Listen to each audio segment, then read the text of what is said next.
was tougher than most men who have been, I mean, if that's, you know, I think if you're going to look at stereotypes, and I think the men around her wilted in her company. But she could also be very charming. I mean, her relationship with Ronald Reagan was, you know, mildly flirtatious. And she turned on the kind of Thatcher charm. She figured that out. Yeah, go ahead, Martin. You want to jump in? Well, I think I agree exactly with what Cathy has said. The fact that she was elected Prime Minister was historic in and of itself. In many ways, whatever happened thereafter would not have undermined the fact of that achievement. It was a considerable achievement. I think, though, the best description I ever heard of her was from French President François Mitterrand, who said she had the eyes of Caligula and the mouth of Marilyn Monroe.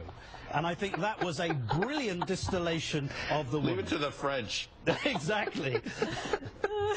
But you know, the other thing she did, I think, that was very important, and Martin's quite right, you know, I think it's something that's missed here, is how divided, anyone who's seen Billy Elliot is reminded of how divided Britain was under Margaret Thatcher. I mean, that is a very divided. I mean, we lionize her over here in a way that is just... You know, I grew up in her era. I was at university in Britain in the 1980s, and it was all non-stop protests in the streets of the university, raising money for the miners' strike, raising money for the miners' wives, whether you were on the left or the right. It felt like a divided country.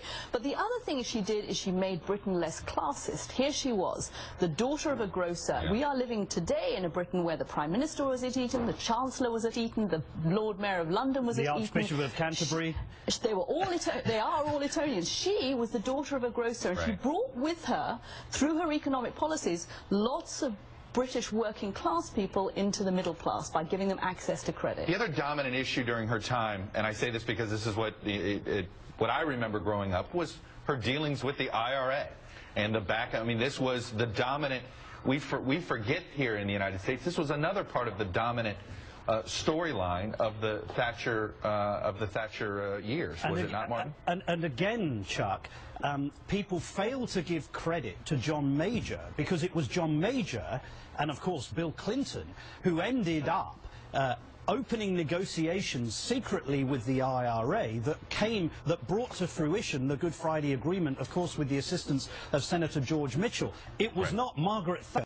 Margaret Thatcher's campaign organizer and manager, Airey Neave, was killed by the IRA in 1976. And of course, she was the victim of a bombing attack at the Brighton Hotel on the south coast of England. So she was not that effective. In fact, that kind of Iron Lady stance seemed to work in some sectors, but didn't work so well domestically. And that was very difficult for her, I think.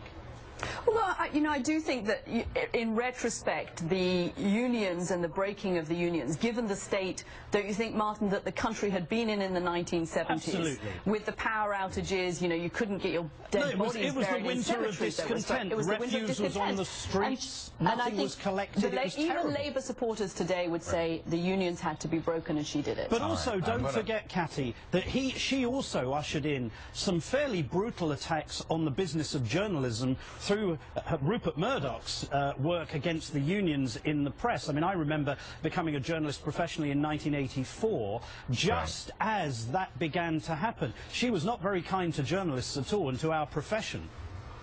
Well, I'm going to leave it a pause there.